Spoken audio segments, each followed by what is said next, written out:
we got it. Everybody on Facebook. How y'all doing? Go ahead. Well, welcome to Sports Talk this morning. I got Ken Lovell, right? Did I get Yeah, your name right? you got it. I mean, you know, football coaches, we have a hard time speaking English. But glad to have y'all here on this Friday. Great summertime weather we got now. Looks like it's golf weather, and I know you've been working out and doing all those fun things. Ken, haven't you been? Yeah, for sure. It's a good and bad thing to have the weather this hot. Yeah. Well, look, before we talk about how Ken ended up in Jacksonville, North Carolina, and what he's doing, and some of the hot button topics we're going to talk about today, we want to talk about local sports, and we are actually doing a few workouts. I think football's about the only one. Ken, you know of anything else? Because I know you're kind of around and seeing things. About football's the only one that's doing any workouts? Yeah, officially, I know there's some volleyball teams that are trying to get some things done outside of the gym, and from what I understand, head coaches can't be involved in that stuff, so it's kind of parent-driven and just getting the girls some work. All right, so right, my understanding is you can't be in gyms, you Yep. can't really be in the weight room. So if you're doing any football or any volleyball activities, whatever, they got to be outside. And Yeah. well, that's tough. And I know as a former football coach, if I can't be handing that football off to somebody, I don't think I'm accomplishing a whole lot as far as drills go. Yeah. I don't know about you, but that drives me crazy. Well, before we get going, I do want to mention what Sports Talk is powered by. It keeps the show on the road. Powered Bob Mills Mitsubishi. He just gives it away. You know Bob Mills? I sure do. Great guy. One of my best friends actually went to school at East Carolina with Bob. And also Rock Creek Golf and Country Club. I played there the other day. Of course, it's in great shape. You can go out there and get out there and hit that little white ball. Something Blue Bridal House and formal wear. If you need a tux, if you need a wedding dress, if you need a dress to wear, they have that. And I believe Hungry Howie's is probably, I'm not sure they're going to stay with us or not. They just sold the business. Oh, I saw that. Yeah, Matt Cross and his family is just real good friends of mine, and I sure do hate that. But I also have a couple certificates left, so we are going to do a trivia question this morning on it, and it might be the last one we do at Hungry House. And I got to contact them, make sure they're still going to honor the certificates. I got a couple people who just love eating Hungry Howie's pizza. I would be one of those. My wife as well. Pizza Friday is a normal thing at our house, so we're going to be paying attention to the continued quality, I hope, right? Yeah. Well, I will find another sponsor of Hungry Howie's just to continue this. So don't everybody give up on it. Maybe that's why they listen, just to get a pizza. There you go. I know that Chris Rayner has won so many times that I know why he's put on a couple pounds. Not surprising. Yeah. Well, with that being said, I want to mention one other thing. Boys and Girls Club breakfast is next week, and that's a special time thing. And you probably know well about that, don't you, Ken? Not too much. Certainly, I know they exist, and thankful for just what I feel like is another teammate in community that contributes to a positive culture for our youth. Yes, exactly. And they got a great board. Unfortunately, I'm on it, and I'm not part of being part of the great board. I'm just on the board, and I wish I did more, but people like Bill Mercer and other people do a great job. Yeah, that, sure. and we need that in the community. Well, Ken, I'd asked you this the other day. I mean, I've known you for a while, but I just said, well, how the heck did you get to Jacksonville? Well, first of all, we'll start with you, a Michigan guy? I was. Okay. Born and raised in northern Michigan, and for 18 years. 18. And 3 days after I graduated, it was heading off to San Diego to become a Marine. Well, look, before we go there, what did you play in high school? I was a three-sport kid, basketball, or well, I should say in order, football, basketball, baseball. What was your favorite? I would say basketball was my favorite growing up because I wasn't very big, and so I was getting my butt whooped on the football field. But the older I got and the more physical I got, then football quickly became my favorite. Really? Yeah. Well, what position you play in football? I was defensive end. Defensive end. Yeah. Okay, and now look, I'm gonna really put you on the spot with that. Was that the old 50 defense you played, or 60? Because back when I first coached, because you're a lot younger than I am, we started out in 60 and 50 were all the defenses there really were. 4-4 was kind of in, but you didn't run a 50 or 60. You weren't a football coach in our area in the 70s for sure, in the 80s. Oh wow, I don't remember anything about a 50 scheme, but we were definitely doing something like a 4-3. Because I remember vividly the hand and arm signals we would do between me and the outside linebacker about whether I would go out or he would go out, and so several times I would find myself face to face with a running back. So I was successful, but I wasn't big enough to do anything about it. So I'd run into him and he'd run over me. Well, 4-3. Oh yeah. Well, 4-3. Really, about the middle of my coaching tenure is when 4-3 started coming in. Yeah. I mean, back in the, like I said, back in the old days, man, we were in the 60 and 50, but back in the 80s when I really started coaching, no one threw the football like they do now. Yeah. So 60, you could line up with daggone 6 down linemen and put your ears back and let's see what happens. Just get after the quarterback. Yeah. Yeah. Okay. Well, how about basketball? What position you play in basketball? I was a guard in basketball, and that was definitely my sport. I was the best at that, and had the most fun at that. Did you have a jump shot? Tell the truth. Oh, I did. Yeah, I was a real good shooter. You were? Yeah. Did you play any defense? I did. Yeah, I was probably a jack of all trades, not really great at any one thing. Wait. Now look, if you were a good shooter, you didn't play defense, because all the great shooters I knew in Onslow County, they don't play any defense and they were a good shooter because they figure, well, I'm going to outscore you. So you're saying you were pretty good offensively, but you definitely played some D. Yeah, I was pretty good on both sides. Okay. We'll put it that way. Okay. Yeah. Okay, how about a little baseball? What'd you do there? I was an outfielder, so I had a really good arm. Right. Good enough that I was even on the depth chart as the quarterback back in football, because I had a really good arm, but the problem was when I put shoulder pads on back in those days, the one size fits all gigantic Yes. shoulder pads, I couldn't throw anymore. So Yeah. Coach looked at me after I put shoulder pads on. I was like, well, if we'll put you like fourth string, which basically said if everybody else dies, then we'll give you a shot. Well, look, in high school, we had a guy named Colin Summerall, who was a great friend of mine, and he was a quarterback, and in fact, our quarterback we were sophomores with Leander Green, one of the great quarterbacks or great athletes of all time in Onslow County history. They moved him up in 10th grade, so Colin quarterbacked the team. Well, the next year, we were both all in the same grade, so Colin's a junior, so is Leander Green. Well, he ain't gonna beat out Leander Green. So Colin went to defensive tackle, defensive guard, nose guard, and went from quarterback to nose guard. Now think about that transition. And he actually started his senior year at nose, and he was a quarterback. Wow. But hey, you got to do what you got to do to help the team, right? Yeah. I bounced back and forth in baseball from outfield to the pitcher's mound, so I had a good arm, and that was about the extent of it. Didn't hit very well, but I could throw. Okay, well look, at least you can do something there. Yeah, that's right. 3 sports. That was the old days, Ken, and things have really changed, because I'm not even saying you're old school, but football, basketball, baseball, back when I was growing up, there wasn't much else, and that was all you wanted to do. Football season came in, and basketball and baseball, but it's changed a lot now. Yeah, and I guess what would be the equivalent to where we are today is I was like a 1A school, so we were real small, and we didn't have wrestling until I think I was a sophomore. We didn't have swimming, we didn't have tennis, we didn't even really have a lot of other options. But that's all you wanted to do as a kid growing up, was just play sports. That's right, have fun and get out there. Well, look, so what got you into the military? What made you think 3 days after graduation you joined the military? Yeah, I had a couple uncles that were in the Air Force, and of course as a kid growing up, Top Gun was the big movie back then, so that's what I wanted to do. I wanted to be a fighter pilot, and the Air Force recruiter was really adamant about me doing other things. He had his agenda, he had quotas to fill, and he just wasn't hearing it. And then one day the principal comes to my homeroom at one of my classes, and he says, "Hey, Loveline, I know you want to go in the military? Go see the Marine recruiter. He's here today." And of course I laughed at that, but I took an opportunity to get out of class. And when I went and saw the Marine recruiter and told him what I wanted to do, he opened up the Marine Corps Aviation Program, which I didn't even know existed. And next thing I know, I was on my way to Lansing, Michigan, to the MEPS Center and get my testing. And come to find out, I had this little thing going on in my eyes where I can't tell certain shades very well. So if it's a certain color yellow and a certain color green, I don't know which one's yellow and which one's green. So they put me in this dark room with these little lights. And sure enough, I couldn't tell the different color of the light, so being a pilot was not going to happen for me. So much like quarterback to defensive end, I went from wanting to be a fighter pilot to ending up in the infantry in the Marine Corps.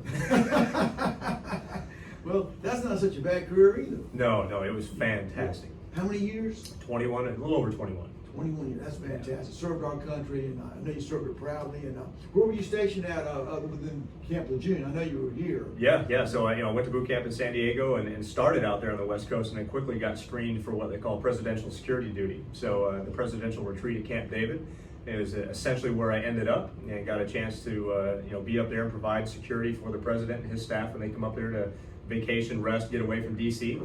And then I came to Camp Lejeune for the very first time in the mid-90s, and mid to late 90s, I should say. And what we do in the Marine Corps is you kind of have your primary duty, which is being an infantryman. And after a few years of that, you go into a B billet, they call a secondary duty. And that's where I got to do things like the security for the president. Later on in my career, I was a drill instructor. And, once eventually you kind of get promoted out of that cycle as a senior enlisted Marine, then I got a chance to serve with Marine Corps Tank Unit and a Marine Corps Reconnaissance Unit before becoming a Sergeant Major and closing out 21 years. Well, look, now something doesn't add up. Okay, a drill sergeant and a Fellowship of Christian Athlete director. Yeah. Drill sergeant, I've never heard anything really kind coming out of their mouth. So you tell me how that could possibly work. Yeah, I tell you, it is incredibly challenging to allow who you're known by to interact and weave into what you're known for. And without a doubt, I mean, trying to figure out how to walk as a Christian in an environment where you're required to be nasty. What it took for me is to understand that my job was to put as much stress on these young men as I could, because that's the whole gist of being a Marine, is you got to be able to do your job under stress. At the end of the day, it's while you're getting shot at, you got to be able to do what you're called to do well. So when you look at it more like that, it helps. But man, when you are sleep deprived and you are food deprived, and we had a term saying we were getting torn out of the frame. I mean, I went into DI school a little over 200 pounds. I graduated about 180, and after my first cycle as what we call a green belt drill instructor, I was 150 pounds. So wow. just skin and bones, and when you're going through that physically, you can't help but have your own emotions wear down pretty well. And when these kids that want to be a Marine, they want to have what you have, and they're not doing it the way you think you should be doing it, it's really easy to get caught up in not just putting stress on them for that's your job, but you kind of want to put stress on them. They're sort of getting under your skin. So yeah, definitely challenging. Hardest tour I ever had. Right. Well, look, you got out and you obviously were stationed in Camp Junior. You said that's what got you staying in Jacksonville, North Carolina, right? It was, yeah. I mean, job opportunity came up. Yep. 21 years, 11 of them were here in Onslow County, and of course, I got a chance to see this place grow from the mid '90s to where we are today, with bypasses and more restaurants and homes, and it became a community that was pretty fun to be a part of. I didn't feel like it, in the early '90s, mid '90s, it was. Jacksonville existed because of the base. If the base went to war, like in Desert Storm, from what I understand, the city almost went under. But then, now today it doesn't feel like that as much anymore. But my daughters were plugged in with friends in high school and church, and we weren't going to uproot those things now that I had the opportunity to control that. So when FCA came knocking and gave me an opportunity, and accompanied by God's call, which is really the neatest part of the whole story, without a doubt, I called Jacksonville home. Yeah, well, obviously, Fellowship of Christian Athletes is a great thing, and I knew about it in high school. And I'm not going to tell you I was involved in it like obviously I should be, or anyone else. But you've taken it to another level. But before we get to how far you've taken it, I mean, how did you? Obviously, you were a religious person at the time, but how did they know to get you, or how did you know to call them, or how did you connect to get this job? Yeah, I'd say the last maybe 5 years of my career, 3 to 5 years or so, it got really clear to me that what God was doing in my life was teaching me how to use all the things that He had taught me how to do in the Marine Corps to use it for His glory. So one small example is like, I know how to teach. I know how to give a class. So you were a teacher, so I know how to do that. I know how to build an instruction and give it and communicate well. So when I learned how to do that then in a Sunday school environment, to teach God's Word to people and have fun in doing that, things started to click like that, where I realized so much of what I was taught in the Marine Corps can transition over to serve well for Him. And then one of the ladies that was in my Sunday school at the time, who used to lead the ministry here locally, let me know that the director who was serving was leaving. He was stepping aside. And she says, I think you might really enjoy that. So of course, at first, it was the idea of being in the sports culture, just behind the scenes on sidelines with guys like you for a living, and then also get to share the greatest truth that ever hit the world. That was a pretty exciting opportunity. So I started down the path of reaching out, submitting my resume, and going through that process. That's fantastic. I swear, that's fantastic.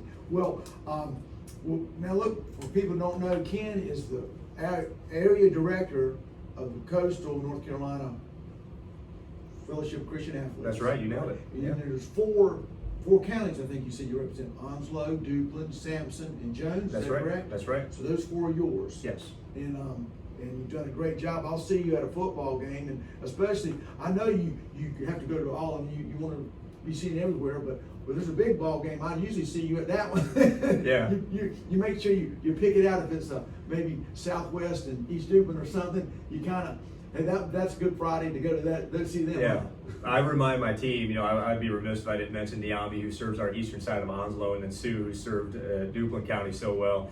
You know, we joke a lot of times about the idea of, you know, we want to be careful that we remember what we're there for, and sometimes as a sports fan, especially if you're a football fan, it's easy to get kind of caught up in that a little bit. And we share some funny stories about how sometimes an FCA staff person gets off the rails and becomes more of a fan than a minister, and it's actually got the team in trouble. So we tell those stories to make sure we don't do that. But yeah, you know, the big games is a combination of, a lot of times coaches ask me to come because they recognize the gravity of the game and they want some help and just make sure the boys are focused. But then there's also a side of it too that I just recognize that sometimes those really big stages is great opportunities to teach some powerful lessons to guys who are going to struggle with how to handle their emotions in those big game moments. Right. Well, look, I'm going to give you the first controversial question we have. Yeah. And we'll probably take a break soon. When I probably about halfway through my coaching career, they started wanting to. It was mentioned that we don't need to pray before games because some kids don't pray, and it's not. We're pushing it on them, and I continued and I'm not trying to say I'm a holy roller. I'm not trying to impress people, but I believe that we won't pray before practice. We're going to pray after practice, a short prayer, the Lord's Prayer, and before the game, after the game. And I was told later in my career that we weren't supposed to do that. We continue to do that. I assume that the schools are still doing it because I know some are. So what's your feelings on that when, as I said, as a former football coach, if I was coaching today and I had practice tonight, we would definitely pray no matter what I was told. What's your feelings on that? Yeah, so I think the biggest thing that gets people in trouble is they just don't understand what the law says. And they teach us, strictly on this as staff because we're the ones coming in to help you have these prayerful environments. So, the First Amendment gives us the freedom of religion. It's not a freedom from religion. There's a big difference. A lot of people that are the anti-religious folks would argue that you can't pray, and that's not true. You can. Of course, the Equal Access Act bans discrimination against, here's the key word, student groups. So what a lot of people don't know about FCA is that our desire is to create student-led, what we call huddles. Huddle by definition is come together to achieve a common goal or to receive special instructions. Of course, and then a team is to come together to accomplish a common goal. So you can see the similarity in coming together. So what we're trying to do then is for you as a coach, we would come in and if this is something you want for your team, you can't be the one to say, hey team, get over here and pray. By law, you can't be the one to lead the prayer. But what you can do is look at Jimmy and say, hey Jimmy, hit it. Or something like that. It gives that kid the opportunity to lead as a student, lead his peers or her peers, and bring the team together and lead in prayer. And so here's what's powerful about that, is it's easy for us as adults to do it for kids and just tell them to do what we say to do. Hey, get over here so we can pray, because they'll do it. They're your athletes. Coach says is the most powerful word in the English language, I think. But when Jimmy says, hey guys, get on over here, let's pray, you're empowering his faith, a young generation's faith. And not only are you doing that, but it's legal. It's a student group that they have the ability to have on school grounds if they allow any group to exist on school grounds. So if I was coaching today and after practice I said, all right, if I said, oh guys, I'm gonna come on together, I want to pray, would I be breaking the law as a coach? You would. Yeah. You would. Yep. So I did break the law. I thought I had. Well, we could get. Let me say. That's not the worst thing I've ever done in my life. No. So If you're gonna break the law, that's probably one of the best ways to do it, right? Yeah. But we live in what you would know is the Bible Belt. We can do those things down here. Nobody even looks sideways at it because that's just the culture where we live. You can just go laterally to Raleigh, much different story. Yeah. And certainly up north, much different story. So that's why, regardless of what we're able to get away with, what we want to do is do it right, because it's deeper than just doing it by law. And like I said, it's about empowering a young generation's own faith. And man, the teams that have embraced that, coaches have been able to sit back and see their players change. And that's why we use the language, we're changing the game. Right. It's a play on words, not just the game you play, but the culture of our community and campuses. Well, we're going to take our first break, but I'll tell you this: you've come out there and you've had other people who under you have come out there and spoke, like especially at Jacksonville, because that's where it was a couple of years. Come out there like on a Wednesday before practice and speak for 2 or 3 minutes. And I think that's wonderful because the kids need to hear it from someone else. Just if it doesn't have to be so much religion, just life, that you get that other piece that they're tired of hearing Coach Padgett say it. You know what I'm saying? Yeah, I do. Yeah, I know you do. Well, that's great. Well, look, we're gonna take our first break, but we're gonna go ahead and put our trivia question out there. Okay. Before I do want to mention 5 Mills Mitsubishi just gives it away. I also want to mention Rock Creek Golf and Country Club, Something Blue Bridal Shop, formal wear, Hungry Howie's, and also Bill Mercer just texted me this. The breakfast at the kids' table, virtual breakfast, is this coming Wednesday at 8 a.m. Just go to your Brigade BGC virtual breakfast and watch at your leisure. Invite some friends. Thank you, Onslow. And that's what a great cause, and it's a great program for after school. But we're going to our first break, but here's our trivia question. This is a classic, and I think people who know football or just sports in general, Leon Brogdon was the greatest coaches in North Carolina history. As far as a 3-sport coach, he's probably the greatest ever. And his reputation really precedes him, but he was in Wilmington most of his career, but not all of it. I talked to Coach Durham the other day when I was playing golf, and he mentioned how he'd been in Wilson and some other schools. Coach Brogdon coached 2 NFL quarterbacks almost back-to-back in high school. If you can name the 2 quarterbacks that went to the NFL and had great success, you can win you a Hungry Howie's pizza, a large 1-topping, 2-topping pizza. The number is area code 910-346-2248. You can name the 2 quarterbacks that Leon Brogdon coached that went to the NFL, and they were out of Wilmington, New Hanover High School. And with that, we'll be back in 60 seconds. Now, Facebook's still watching us?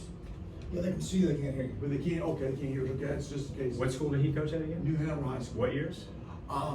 Late 50s, early 60s. Oh, okay. Well, he did a little bit longer, but that's when those guys came through. They're famous quarterbacks. They're not. Oh yeah. They're not just. It just changes like which names about. You know, you're obviously not thinking about Peyton Manning or Drew Brees. You're going back much You gotta further. go way back. Yeah. Hold on, sir. Who? It's Bill. WSME. Hey, Bill, how you doing, buddy?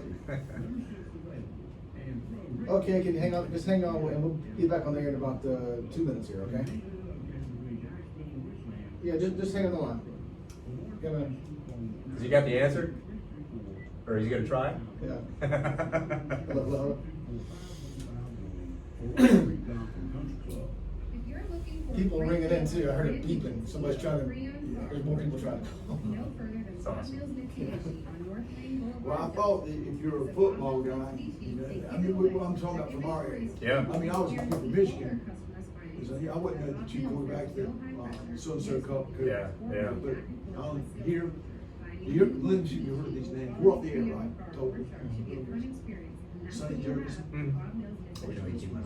Well, he did. Roman Gable.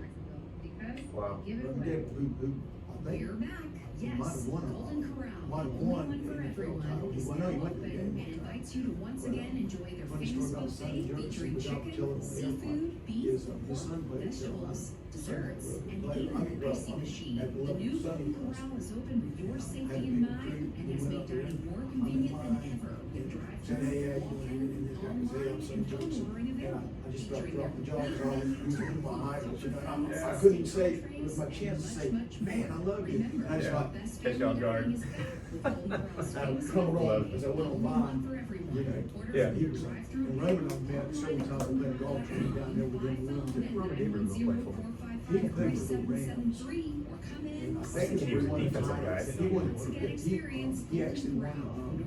Two good things. 11 a.m. to 8 p.m. Sunday through Thursday, 11 a.m. to 9 p.m. Friday and Saturday. No, I know the names. Breakfast 8 to 11 a.m. Friday and 7 a.m. to 11 a.m. Saturday and Sunday.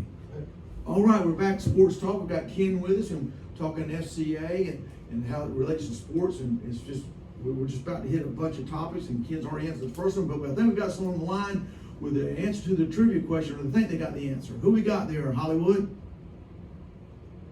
We got you on there? Yes, Who's this? Bill Mercer.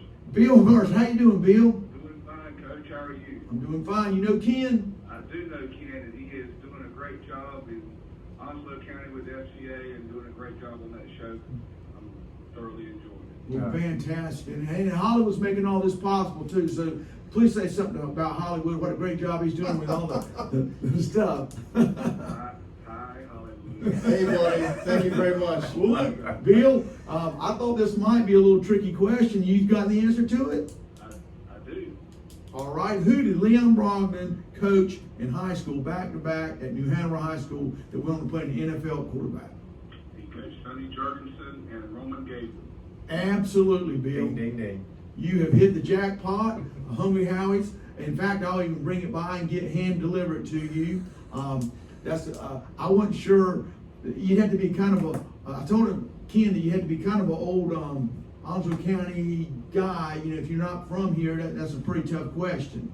Old number 9 for the Washington Redskins was one of my very first, along with Joe Namath, one of my very first sports heroes. He was a great ball player, and so was Roman Gabriel playing for the Los Angeles Rams. Well, look, I'll tell you a quick story there, Bill, and everyone else that's listening on the radio. When they were recruiting Marcus Jones at UNC Chapel Hill, and everybody remembers Marcus Jones, great defensive lineman I coached at Southwest, and we went up there for a football game, and we're going down the line, and as it turned out, Sonny Jurgensen's son played at Carolina. I doubt you knew that, but you might. He wasn't a great player, but he did play for Carolina. And I'm walking down the line, and the guy sticks his hand out, and I shake it. He goes, "Hey, I'm Sonny Jurgensen." It was his father, and I just about melted. I mean, he was a hero of mine growing up, and I couldn't even say anything to him. You know, one thing that was so cool, I can remember old videos of watching him messing around on the practice fields, and he could throw 40-yard spirals, hitting the guy right on the run, throwing it behind his back. Yeah. And you remember Sonny, he had a pot belly. Yes, sir. He had a pot belly, and he could still throw the ball like he could. It was amazing. Yeah, Billy Kilmer came in behind him and threw the ball like I used to in high school, just wounded ducks, and he got to play. I never understood that. I don't understand. Yeah, and why you never made NFL? That doesn't make sense. Well, listen, thanks for calling in, and Bill, I'll give that to you, and appreciate you listening, and appreciate what you do in the Boys and Girls Club, and we'll be sure to give you another plug on that next week. Well, not next week, next break, and thanks for everything. Well, I'm going to ask someone from the Brigade Boys and Girls Office to go over there and pick that up and enjoy it, and so thank you very much for what y'all do, and have a great show. All right, thanks, Bill. Okay, bye.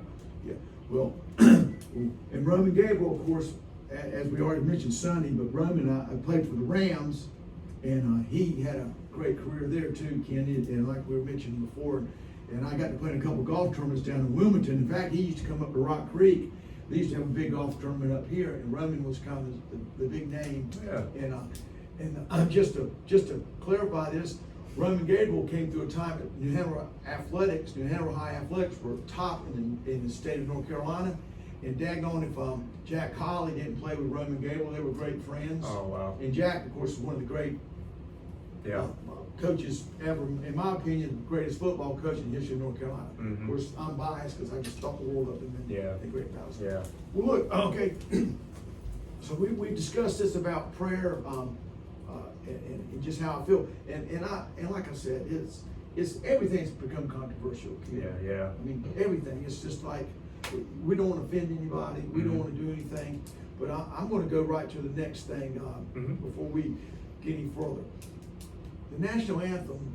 I was taught you stand at attention. I think as a military guy, I think you probably, if you weren't raised that way in Michigan, you sure were when you got in the military. I mean, in elementary school, we stood up for the Pledge of Allegiance.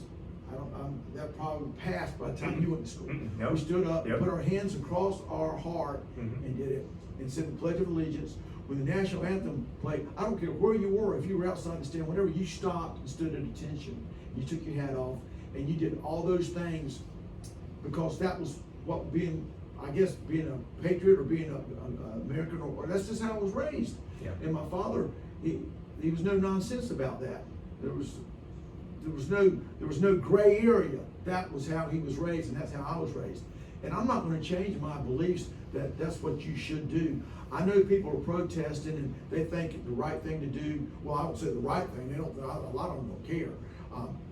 Burning the flag, not standing at attention. I know some that purposely, when they're standing up, they hear the national anthem, they sit down. I'm concerned, Ken, and I want your opinion because you're going to be doing the athletic side in the fall. When they do the national anthem in high school, I think this, because of what I'm hearing now, I think it's going to get passed down from this NFL stuff that was barely just a few people doing it, to college kids doing it, to high school kids doing it, and not really having a real cause. They're just going to copycat, as we know about the copycat, that they're going to take a knee during the national anthem. You being a former Marine, you being the FCA, you being around all this even more than me right now, what's your feelings on this? Yeah, I don't think it would be a surprise to anyone listening, based on my background, that I would, without a doubt, look upon our flag in a very special way. As a veteran who's had to lose a man in combat and see a grieving mother presented that flag, there's all those sort of background stories for me contextually that cause me to have a deep respect for that flag, because I view it as what it represents, as in what should be. What we see in our world today is many who are viewing their American experience far differently than you and I. They are hurt, they're angered, and they're taking it out in a variety of ways, not just kneeling for the flag, but the riots we've seen and many of those things. But I think you hit the nail on the head, which is that your dad raised you under this standard. And that's why I'm so passionate with my team about our involvement with youth, is that we're getting a chance to tell them truth. And at the end of the day, you also said something very, very powerful too about the copycat sort of syndrome. The word we use in FCA is influence. When you can raise up somebody the way that they should go, in a way that they are not reacting to things based on emotion, but they're responding to things based on what they value. When you can raise them up with values, then they respond in difficult times. Right now, you're seeing the result of people reacting without a strong value system. And we've all of us, you and I both, have had those, I call it stub your toe in the middle of the night moments. You say something, you do something that generally you probably wouldn't do, but under the pain and the shock of it, you respond in a way that you're maybe not so proud of. And it's kind of getting caught in the heat of the moment. And that idea of heat of the moment, biblically we can read that we should not be surprised when the fiery ordeal comes upon us to test us. And then the follow-up to that, really, I like so much too, is that the fire will test the quality of one's work. What we're seeing across the nation, not just in the area of social injustice, but it wasn't that long ago that it was a Me Too movement. That was the hot ticket item. We were polarizing our focus on the mistreatment of women.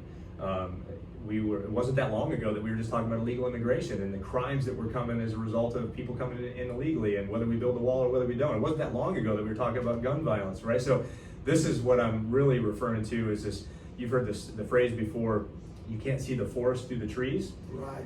Yeah, we get so distracted on different trees based on the cycle of media that we don't actually see the forest, which is sin in the world.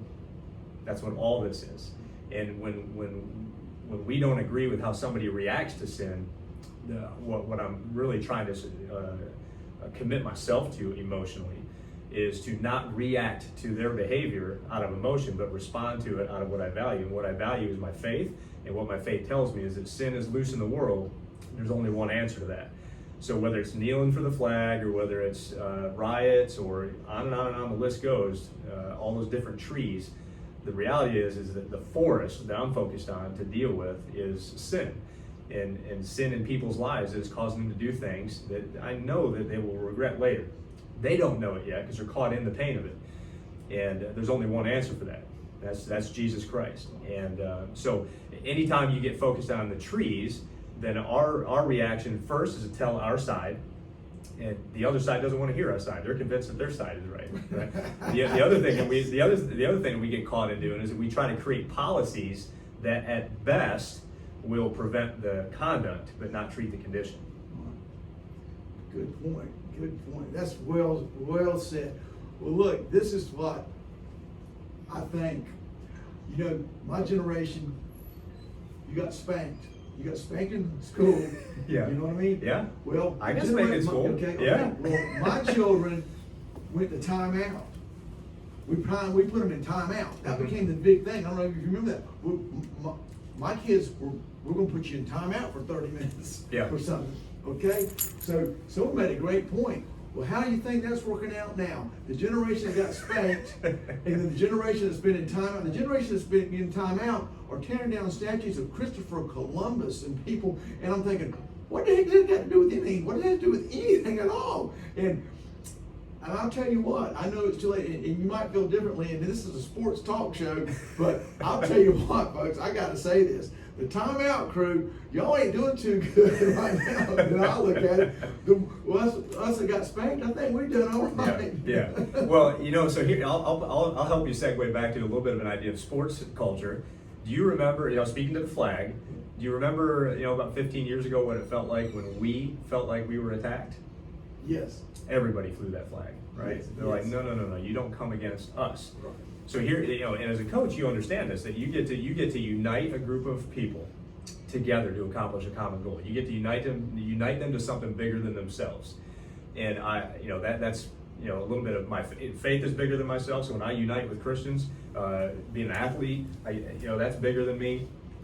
Being a Marine, that was bigger than me, you know. And so I've been a part of all these different cultures where I saw what it was like to unite with people of different color, different backgrounds, different faiths. And we just kind of put all that stuff aside because we realized that what we had come together to do was go after something bigger than ourselves. Now, you know, biblically, when you're supposed to love your neighbor, when you love one another, that's about appreciating the differences. That's about understanding differences. Actually taking an opportunity to get to know the me values. But we have a set of values, organizationally or as a team, and we've lost that a little bit. You know, as a nation, we have, you know, you said timeout, you know, so there's really always two sides of the coin, and what we see in our nation today, I believe, that is centered kind of politically, is that one side of the aisle, if you will, is trying to just give everything away free. And then the other side of the aisle is trying to create the conditions where you can achieve anything you want. And there's a big difference there about creating conditions where you can work to achieve anything you want in this free country versus we're just going to give it to you all for free. And you know, sadly, we don't think far enough down the road about the consequences of which culture we're aligning ourselves to. So I really believe that, you know, when we see our current administration and you know, the big hype is the money and the revenue and the economy and all these kind of things, you know, that's all great. But what we saw with COVID-19 is we were isolated from all of that. And all we had to fall back on was our value system. The fire will test the quality of your work. And we're seeing how little work we actually put into the things that matter most. You know, in military strategy, if you were to look at like World War II, I think it was, or maybe 1 and 2, but the German army was defeated because we dominated the sea lanes and we cut off their supply routes. So if you're in war and your beans and bullets and band-aids aren't coming on the regular, you start to get worn down, and before you know it, you're waving the white flag. I've had enough. And I've been in those environments where you're emotionally just worn down and you say and do things that you're not all that proud of. You're just worn out. So what we saw with COVID-19 coming upon us is that our supply lines were cut off. We weren't going to church, we weren't in our teams, we weren't going to work, we weren't around anybody, you couldn't go to the gym, right? I mean, all these things were cut off from us. And the fire tested the quality of our work, and our work is revealing that we had not put time into the things that matter culturally for our nation to be a part of something bigger than just individuals. And we've distorted the truth about freedom, that, you know, it's unimpeded by a foreign power. It's not do what you want when you want. And with all this confusion that we're seeing, then, oh, by the way, boom, the social injustice bomb drops on our nation in the middle of us having all our supply lines cut off. We're already isolated and worn down and tired and couple months and not having the normal things feed us like we're used to, and then that happens, and you get the emotional response that we got. Yeah, we're definitely getting it, and I know we're going too far political, and that's my fault. I can't help it. But you know what? It's the truth. What you're saying is absolutely the truth, and I'm not going to go there. But just like wearing a mask, some people think wearing a mask, you've asked them to give up their firstborn child and give it away to wear a mask to maybe help make it so we can play sports this fall. I mean, if that helps, that we can have high school football, high school volleyball, whatever it may be. I mean, I'm willing to wear a mask, and it is an inconvenience, but I also said it's an inconvenience when you live in, you know, some country out in a faraway land, and the little girl's got to get up in the morning and walk 3 miles to get a bucket of water. That's an inconvenience for her. To put a mask on and go in a store is not asking a whole lot of this society. But listen, speaking of that, high school athletics this fall. Mm-hmm. We know we're just switching gears on it. Mm-hmm. We talked about your daughter and my daughter too. They both play volleyball. Mm-hmm. what's your gut on this? What are you feeling on this? Do you think we're gonna get it in? I know it's early, and it's just an opinion. Yeah. I'm concerned. I'm concerned about football. I'm concerned about volleyball. I'm concerned about any sport, high school sports in the fall. Yeah. What's your gut? You think maybe we can get it in if we're safe? Everybody that knows me well enough knows I'm an incredible optimist. I mean, I always lean towards the positive of things, Well, good. but my gut tells me that we won't. And I hate to say that. I'm not trying to discourage anybody, but really, nothing has really changed about COVID-19 than when it started. There's no cure. We still don't know exactly what it takes to ward it off. You know, mask, no mask, and Yes. social distance or whatever. We just don't know. And at the end of the day, since none of that has changed, opinions are changing about the virus certainly, and maybe more information is coming in about who's the most at risk and all those things. But to me, no school, no sports, and I just don't see a path forward. And I would even offer too that just based on the history over the last few months of what we've seen out of our state leadership as to the decisions they've made in response to the virus, I just don't see a path forward yet. I don't have that light at the end of the tunnel that says, okay, now that we know what we know, here's how we're going to do sports. I just don't see how they're going to pull that off. I would offer that this whole season we need creative leaders that are going to figure out how to still do what's most important to us with new restrictions, new safety measures, whatever it's going to take because of the virus. We're going to respect the virus, but we still got to find a way to get back to doing as much as we can. And you got to give leaders the opportunity to be creative. And I would so offer that if you've given business leaders an opportunity to open gyms and open their businesses and things like that, because we know the risk to the economy if you don't, we've also got to look at the risk to a young generation who, in Eastern North Carolina's case, has had the majority of their sports and academic careers severely interrupted over the last couple of years, from Hurricane Florence to now COVID-19. We've got to find a way to, when I hear rumors about if you do virtual school, then you can't play sports, that's not the answer. We have got to allow leaders to be creative and to say, look, we know it's not safe to put kids in a classroom, and we got to have some precautions when it comes to bringing teams together, but we have got to give these kids an opportunity to be a part of something bigger than themselves, get them out of their homes, get them away from the temptations. You know that as a coach, right? The time they're away from you is scary times, because you don't know how you're going to get them back. Exactly. I said this. I would dislike, I don't use the word hate, I'm trying not to use the word hate anymore. I would dislike being a football coach right now. It's a terrible time, or being a coach, period, but being a coach now. But I will say something. About 10 years ago, I had a football team that didn't touch anybody. That'd been a great time to have this team this year, because we're not allowed to touch anybody. If I had them this year, we could probably win the state championship, because they didn't touch anybody the whole time. Yeah. So they had social distancing, especially if a guy was running at them with a football. And I'm not going to call the team what team that was out. But Now, what year was that? I can't say. They know who they are, but I still love them like sons. Well, look. We got to take our next break, and then we're going to ask you a couple questions about a couple guys that you know real well. One that really interests me, and I got to get the lowdown on him and tie this whole thing together. Again, sports talk. We appreciate Bob Mills Mitsubishi sponsoring us. Obviously, Jones Onslow, your touchdown energy partner, and I do want to say Steve Goodson and 2 Men in a Six Pack podcast on Sunday nights. Don't forget that. If you just want to hear some sports talk, we're going to probably talk about Mahomes and that crazy contract he got, and I do mean crazy. I can't believe anybody paid a quarterback that money. One hit to the kneecap, and you just gave up $500 million or 50, whatever it was, $500 million, wasn't it? $450 million over 10 years, right? Without incentives. Right, and that's easy. That happens. I don't care what you do. Yeah. You can just plant and turn. I just can't believe someone gave that kind of money. Biggest deal in the history of the league, isn't it? Yes, it is. I also want to mention Rock Creek Country Club, also Something Blue Bridal Shop, and of course, like we said, the Boys and Girls Club next week, the virtual breakfast. That being said, we'll be back in 60 seconds. This is going to be 3 minutes this time. 3. Gracious. 180 seconds. He always says 60 no matter what. Yeah, I do. Yeah, it feels like a minute. Yeah. What we'll do is we'll kind of tie this all together. I want to ask you about Tony Dungy and Daryl Strawberry. Okay. If you have anyone else you want to mention, No, just- that'd be fine. especially Daryl. I really want to hear what you have to say about him. Yeah, 12 people, 15 people listening there. How many? 15 or so on here. On Facebook. That's Well, huge. we just started this a few weeks ago. Yeah. And Sean Padgett says great show. You know Sean? Yeah, I know Yeah. Sean. He says He's great not a show. relative of mine, but. He says great show, and Bill Mercer says listen to my office while I work. Great show. That's always funny to me in a community like this, especially because you guys have been around for a long time, that Padgetts are not related. And like Jarmans, that was another one I heard. Like that's not a name like Smith. And I heard there's a Richlands couple, a man and a woman that got married, both had the same last name, Jarman, not related whatsoever.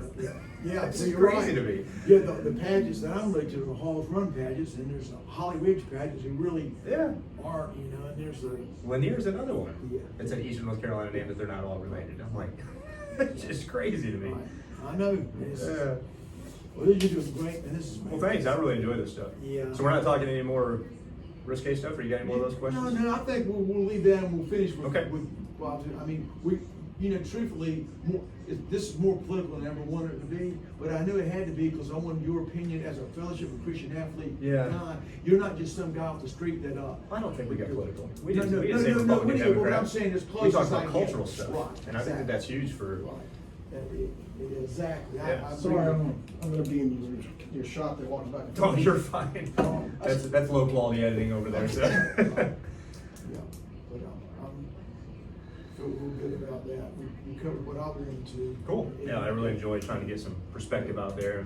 Right. It just is so easy for us all to just get mad and offer our opinion, but it just doesn't drive us towards solutions. It just continues to argue. I'm not a huge Facebook. I get on it and I post my stuff and I'll look at something once in a while. There's a guy got on the other day and said, well, I work real hard and I don't want to wear a mask and screw you if you want. Yeah. I'm thinking, Yeah. what? Yeah. I don't understand. You act like you're mad because they've asked you to wear a mask. And then you're like spouting off like it's the worst thing that ever happened in the world. Well, it's because it's more of big government telling you what to do. That's where they're coming. Well, they made us wear a seatbelt, and I was against that. What are you really? Yeah, because that was. But you know what? It was the right thing. It was the right thing. 5 seconds And- here. 5 seconds. That's all. That's all. Sometimes.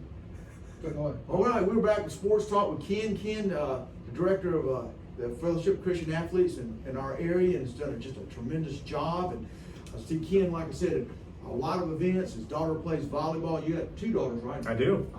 Both of them play volleyball? No, my oldest is lacrosse and tennis, and she'll be graduating this year. So I'm in that season now. Okay, Yeah. okay.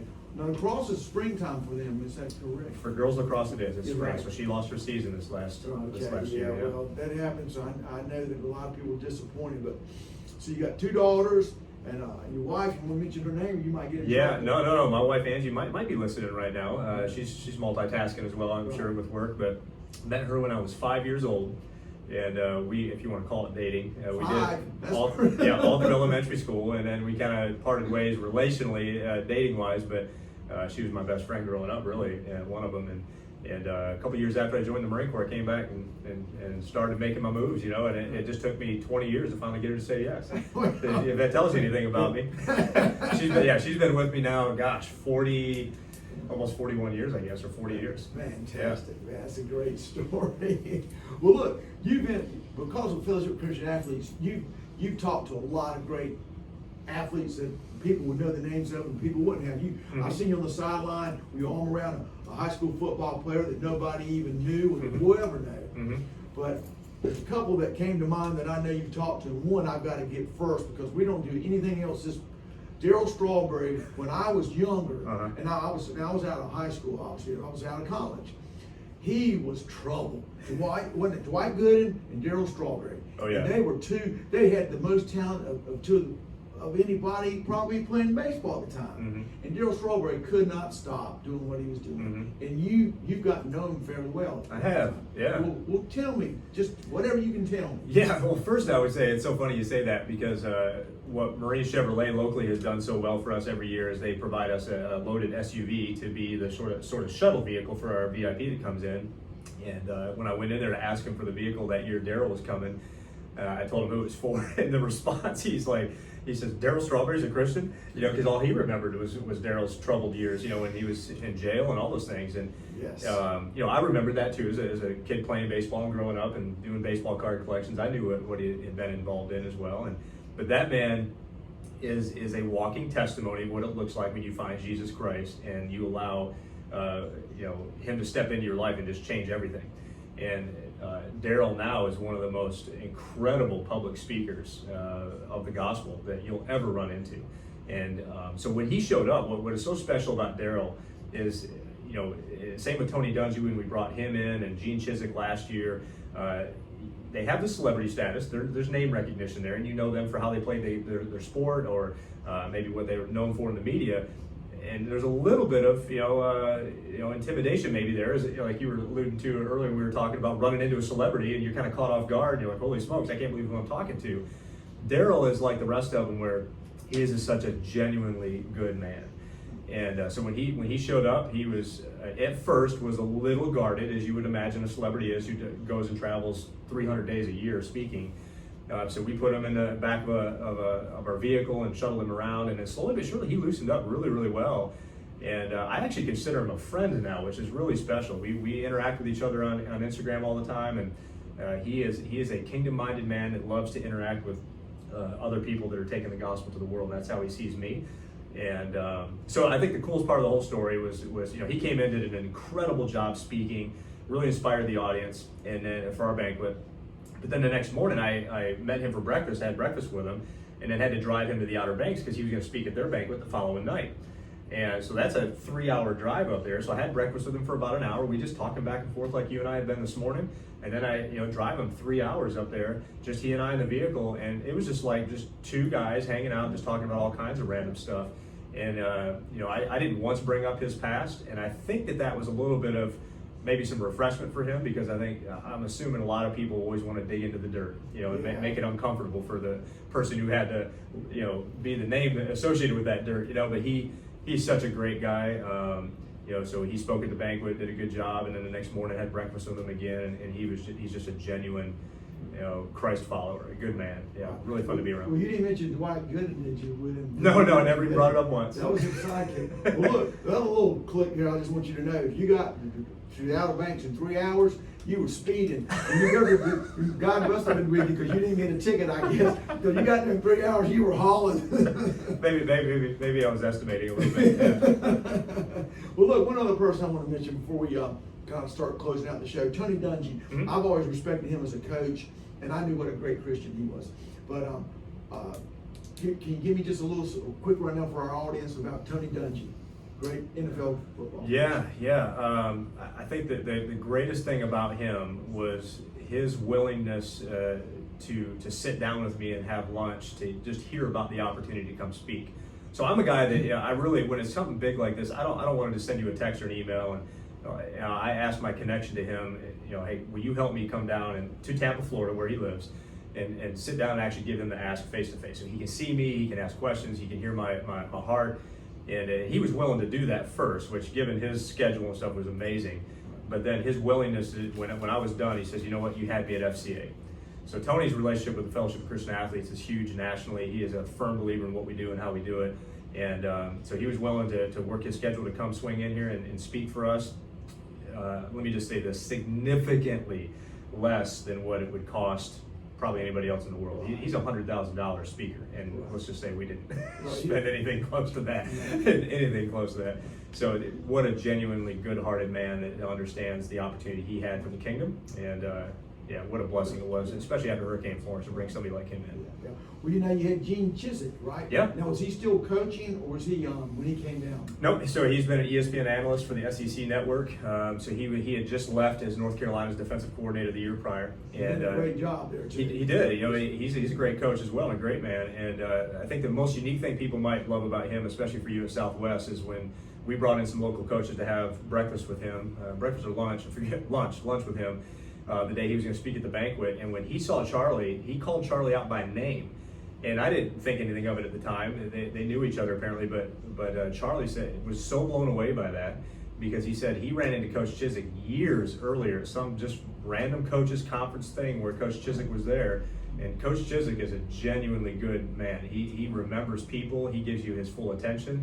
And man, he can retain names. I mean, he knew Charlie by name, and that really meant a lot to Charlie for sure. Well, look, I'm going to tell you this. Speaking of that, there's one person that's the best I've ever known in America, remembering your name, and that's Mac Brown. Oh, yeah? And I believe it's paying off in his recruitment trail. He's a guy, he could, like I used to say, he could sell sand to the Saudis. Mm-hmm. He could come in your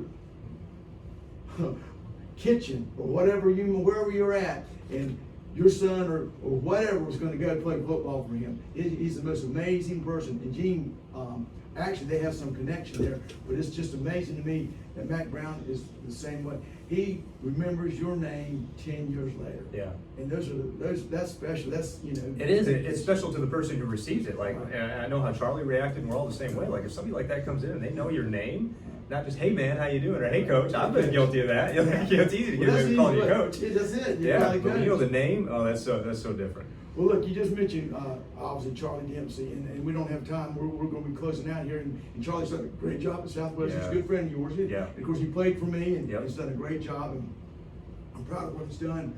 But I want to mention this other one too that we came up when we were talking, and Battle Holly. You know Battle pretty good. I love Battle. Battle. You should have known his father. Did you ever know his father? I did not. Oh, you talk about you'd been interested with the FCA and Jack Holly. Now he was religious down on Sunday, and he was a good man. He was religious on Sunday. So, well, I don't even know I but I love it. I've heard some great stories about him on Sunday. But Battle, give me a couple words on Battle. Yeah, let me just tell you. I mean, genuinely, I love that man. I mean, when I see him, I don't do this with everybody, but he's a guy I genuinely hug, and I know he hugs me back, and we have a really special relationship. Let me just say that the one example that would summarize what he has done out there is he fully committed to allowing who he's known by to invade what he's known for, and it changed everything for not only his team but that whole campus and community.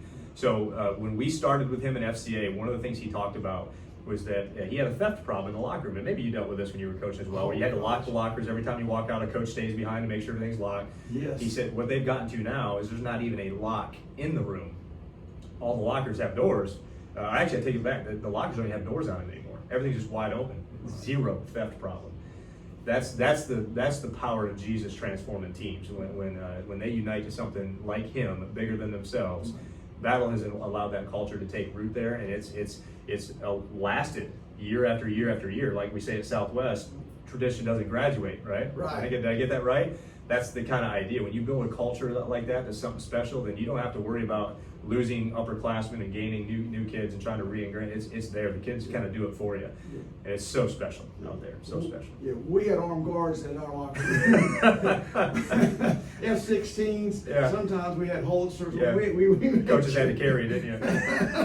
we were supposed to carry heat, but Yeah. we carried a little heat with us once in a while. Yeah. Well, look, Ken, I appreciate, first of all, I want to tell you, appreciate your service in the military, 21 years. Anyone who gave that, for what's going on in our military and our police and the lack of respect at times we have for them, I've always respected that, and what a great job. And then to do FCA and what you've done with FCA, I've been a firsthand experienced it as a coach, as a bystander, just what you've given to the community and all that. That's just wonderful stuff. And me personally, I want to say thank you for what you've done for our country and what you've done for Onslow County and surrounding areas.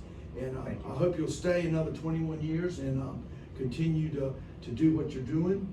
And I hope we have football and volleyball and all sports this fall. Yes, sir. And I hope that'll keep you, I know you're busy anyway, but that'll keep you extra busy. We would like to get back to being busy how we want to be busy. Right. Well, I know you're gearing up for it, you're preparing. Yeah. We all have to prepare for it just in case we have it. And right now we think we're going to have it. But like I said, deep down we're not sure, but we got to prepare for it. You do. Right. Absolutely. You hope for the best and and plan for the worst. That's right. Yeah. That's right. Well, look, thank you for coming on my show. Thank you for being a part of Sports Talk.